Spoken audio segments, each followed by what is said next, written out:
जय हिंद दोस्तों। आज हम लोग पढ़ेंगे मैथ्स का एक इम्पोर्टेंट चैप्टर जिसका नाम है सांख्यिकी। इसके अंतर्गत दोस्तों आज हम लोग पढ़ने वाले हैं माध्य के बारे में, माध्यिका के बारे में, बहुलक के बारे में और परिसर के बारे में। ये चैप्टर बहुत ही इम्पोर्टेंट है, तो वीडियो के अंत तक आप लोग बने रहिएगा, बहुत ही मज़ा आएगा। अगर आप मेरे चैनल में नए हैं तो चैनल को सब्सक्राइब कर लीजिएगा और बेल आइकन बटन को भी दबा लीजिएगा। तो चलिए दोस्तों शुरू करते हैं। तो देखिए दोस्तों, यहाँ पे हम पहला नंबर क्वेश्चन को लिख लिए हैं। पहला माध्य है तो माध्य से ही शुरू करेंगे।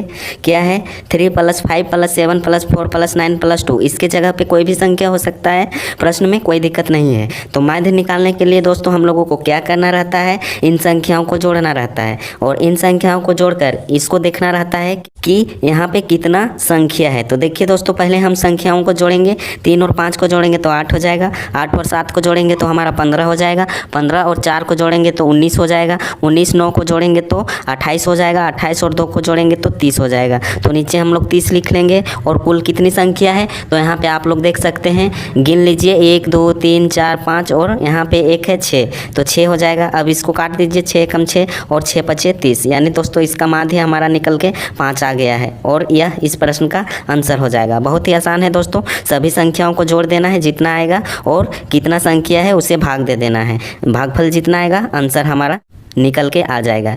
ये तो हो गया माध्य। अब हम लोग पढ़ेंगे माध्यिका के बारे में। यहाँ लिख लेते हैं दूसरा नंबर माध्यिका। तो माध्यिका किस प्रकार से निकालते हैं दोस्तों? यहाँ पे मान लीजिए कोई संख्या लिख लेते हैं, 5 8 3 7 3 6 और 9 को हम लोग लिख लिए हैं। तो किस प्रकार से हम लोग माध्यिका निकालते हैं दोस्तों? माध्यिका निकालने के लिए हमें क्या करना रहता है? सबसे पहले हमें बढ़ते क्रम में लिखना रहता है। तो इसको हम लोग बढ़ते क्रम में सबसे पहले लिख लेंगे।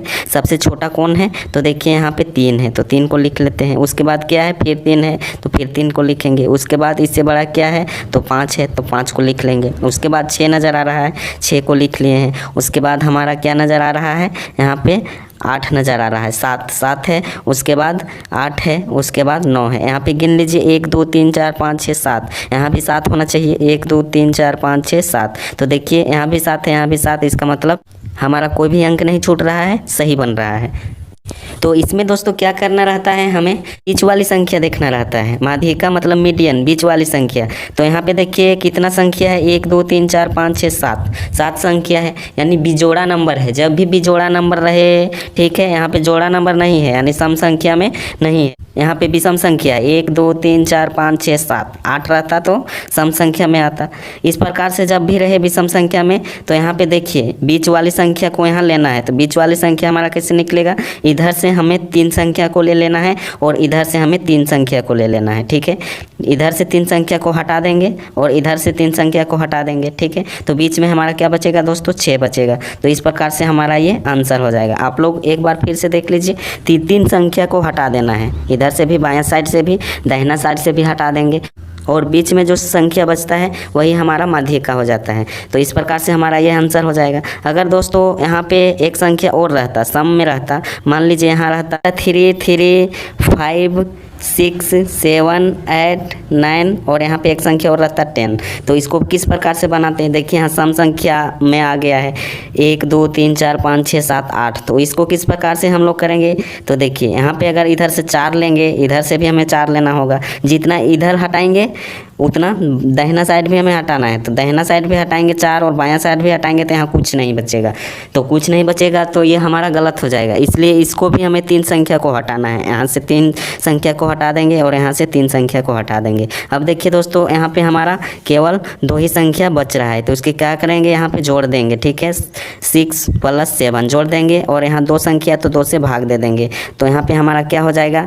6 और 7 के जोड़ेंगे तो हमारा 13 निकल के आ जाएगा। 13/2। इसको अगर हम लोग भाग कर देंगे तो क्या हो जाएगा? 6.5। तो यहाँ पे लिख देंगे 6.5, यानी 6.5 हमारा ये आंसर निकल के आ जाएगा। तो दोस्तों माध्यिका भी बहुत आसान था, आप लोग देख सकते हैं। केवल आप लोगों को प्रैक्टिस करने की ज़रूरत है। अब दोस्तों आइए देखते हैं बहुलक के बारे में। तो बहुलक हम लोग किस प्रकार से निकालेंगे? यहाँ पे लिख लेते हैं तीसरा नंबर बहुलक। बहुलक में मान लीजिए दोस्तों हम लोग लिख लेते हैं 6 3 5 6 9 6 2 8 और 6 को इस प्रकार से लिख लेते हैं। तो बहुलक में हमें क्या करना रहता है? बहुलक किसको कहते हैं? ऐसी संख्या जो सबसे ज़्यादा बार रिपीट हुआ हो क्या कहलाता है? बहुलक कहलाता है। देखिए यहाँ में से कौन सी संख्या ऐसी है जो सबसे अधिक बार रिपीट हुआ है? 6 को ले लीजिए तो 6 कितना बार रिपीट हुआ है? 1 2 3 और 4 बार, 4 बार। 3 को ले लेते हैं, 3 कितना बार रिपीट हुआ है? तो यहाँ पे 1 ही बार रिपीट हुआ है। 5 को ले लेंगे तो 5 कितना बार रिपीट हुआ है? ये भी 1 ही बार। अब 6 हो गया। 9 को ले लेते हैं, 9 कितना बार रिपीट हुआ है? तो 1 बार। अब यहाँ पे क्या बचा है दोस्तों? 2, तो 2 कितना बार रिपीट हुआ है? 1 बार। अब देखिए दोस्तों कोई संख्या ऐसा है जो नहीं लिखा गया है, तो सभी को लिखा गया है। 8 देखिए यहाँ पे है, 8 भी 1 ही बार हमको लगता है कि है। तो देखिए सबसे ज़्यादा बार कौन सी संख्या रिपीट हुआ है? तो 6। तो इसका बहुलक में क्या हो जाएगा दोस्तों? आंसर 4। इसका आंसर दोस्तों 4 हो जाएगा। ऐसी संख्या जो अधिक बार रिपीट हुआ है क्या हो जाता है? बहुलक हो जाता है। तो ये भी हमारा आसान था। अब चलिए दोस्तों देखते हैं परिसर के बारे में। परिसर दोस्तों हम लोग किस प्रकार से निकालते हैं? मान लीजिए कोई संख्या ले लेते हैं 1 8 6 4 3 2, इस प्रकार से ले लिए हैं। यहाँ कोई भी संख्या हो सकता है दोस्तों। तो परिसर जब भी हम लोग निकालेंगे तो सबसे बड़ी संख्या को ले लेंगे। क्या है सबसे बड़ी संख्या? क्या है हमारा? 8 है। उसके बाद हमें सबसे छोटी संख्या को लेना रहता है। परिसर का काम यही हम लोगों को करना रहता है दोस्तों। सबसे बड़ी संख्या को लेना है, उसके बाद सबसे छोटी को, और बड़ी और छोटी में हम लोगों को क्या करना है? घटा देना है। सबसे बड़ी संख्या माइनस सबसे छोटी संख्या 1, तो क्या हो जाएगा दोस्तों? 8 में घटाएंगे तो 7 हो जाएगा। एक उदाहरण और ले लीजिए दोस्तों, 9 6 3 2 8, इसको ले लेंगे तो सबसे बड़ी संख्या क्या है? 9 है, माइनस सबसे छोटी संख्या 2 है। तो जब घटाएंगे 9 में 2 तो हमारा 7 आंसर निकल के आ जाएगा। ठीक है, तो इस प्रकार से परिसर भी बहुत ही आसान था। ये चैप्टर बहुत आसान है लेकिन हर एक एग्जाम में दोस्तों पूछता है। ठीक है, तो इसको प्रैक्टिस कर लीजिएगा। मिलेंगे नेक्स्ट क्लास में, तब तक के लिए आप लोगों को थैंक यू, धन्यवाद।